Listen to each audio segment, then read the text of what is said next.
ಸ್ನೇಹಿತರೆ ಎಲ್ಲರಿಗೂ ನಮಸ್ಕಾರ. ಮುರುಳಿ ಜೊತೆಗೆ ಸ್ವಾಗತ. ನೋಡಿ, ಇವತ್ತು ಮದುವೆ ಮನೆಯಲ್ಲಿ ರಿಸೆಪ್ಷನ್ಗೆ ಒಂದು 2,000 ಜನಕ್ಕೆ ಈಗ ಮೊಳಕೆ ಹೆಸರುಕಾಳು ಕೋಸಂಬರಿ ಮಾಡ್ತಾ ಇದ್ದಾರೆ. ಈಗ ಬನ್ನಿ ನೋಡೋಣ. RML ಕ್ಯಾಟರ್ಸ್ ಕಡೆಯಿಂದ ಇವರು ಮೊಳಕೆ ಹೆಸರುಕಾಳು ಕೋಸಂಬರಿ ಇವರು ಯಾವ ರೀತಿ ಮಾಡ್ತಾರೆ ಅಂತ ಬಿಟ್ಟು ತೋರಿಸ್ಕೊಡ್ತೀನಿ. ನೋಡಿ, ಈಗ ಮೊಳಕೆ ಹೆಸರುಕಾಳು ಕೋಸಂಬರಿ ಮಾಡೋದಕ್ಕೆ ನೋಡಿ 5 ಕಾಯಿ ಹಾಕೊಂಡಿದ್ದಾರೆ. 5 ಕಾಯಿ ಹಾಕೊಂಡು ಇದರಲ್ಲಿ ಕೊತ್ತಂಬರಿ ಸೊಪ್ಪು, ನೋಡಿ ಸಾಸಿವೆ ಒಗ್ಗರಣೆ, ಪುಡಿ ಉಪ್ಪು ಒಂದು ಇಡಿ, ಮತ್ತೆ ಹಸಿಮೆಣಸಿನಕಾಯಿ ಮತ್ತೆ ಶುಂಠಿ ಪೇಸ್ಟು ನೋಡಿ ಇಷ್ಟನ್ನು ಹಾಕೊಂಡಿದ್ದಾರೆ. ಈಗ ಒಣದ್ರಾಕ್ಷಿ ಒಂದು 1/4 kg ಅಷ್ಟು ಒಣದ್ರಾಕ್ಷಿ ಹಾಕೊಂಡಿದ್ದಾರೆ. ಇದರಲ್ಲಿ ಒಣದ್ರಾಕ್ಷಿ ಹಾಕೊಂಡು ಒಂದು 10 ನಿಂಬೆಹಣ್ಣಷ್ಟು ನಿಂಬೆ ಜ್ಯೂಸ್ ಹಾಕೊಂಡಿದ್ದಾರೆ. ನೋಡಿ ಇಷ್ಟೊಂದು ಹಾಕೊಂಡು ಈಗ ಮಿಕ್ಸ್ ಮಾಡ್ತಾ ಇದ್ದಾರೆ. ನೋಡಿ ಈ ತರ ಎರಡು ಪರಾತದಲ್ಲಿ ಹಾಕೊಂಡು ಮಿಕ್ಸ್ ಮಾಡ್ತಾ ಇದ್ದಾರೆ.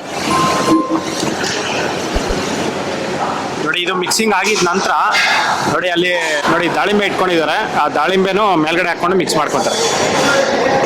ಒಂದು 2 ನಿಮಿಷ ಇದನ್ನ ಮಿಕ್ಸ್ ಮಾಡ್ಕೊಂಡಿದ್ದಾರೆ. ಮಿಕ್ಸ್ ಮಾಡ್ಕೊಂಡಿದ ನಂತರ ಈಗ ದಾಳಿಂಬೆ ಹಾಕೊಂತ ಇದ್ದಾರೆ. ಸ್ನೇಹಿತರೆ ನೋಡಿದ್ರಲ್ಲ, ಒಂದು ಮದುವೆ ಮನೆಯಲ್ಲಿ ರಿಸೆಪ್ಷನ್ಗೆ ಒಂದು 2,000 ಜನಕ್ಕೆ ಇವರು ಮೊಳಕೆ ಹೆಸರುಕಾಳು ಕೋಸಂಬರಿ ಇವರು ಯಾವ ರೀತಿ ಮಾಡಿದ್ರು ಅಂತ ಬಿಟ್ಟು ಇದಂತೂ ತುಂಬಾ ಚೆನ್ನಾಗಿತ್ತು. ನೋಡಿ, ಈ ವಿಡಿಯೋ ನಿಮಗೆಲ್ಲ ಇಷ್ಟ ಆಗಿದೆ ಅನ್ಕೊಂತೀನಿ. ಇಷ್ಟ ಆಗಿದ್ರೆ ದಯವಿಟ್ಟು ಲೈಕ್ ಮಾಡಿ, ಶೇರ್ ಮಾಡಿ, ಸಬ್ಸ್ಕ್ರೈಬ್ ಮಾಡಿ. ಮುಂದಿನ ವಿಡಿಯೋದಲ್ಲಿ ಸಿಗ್ತೀನಿ. Thank you. Bye bye.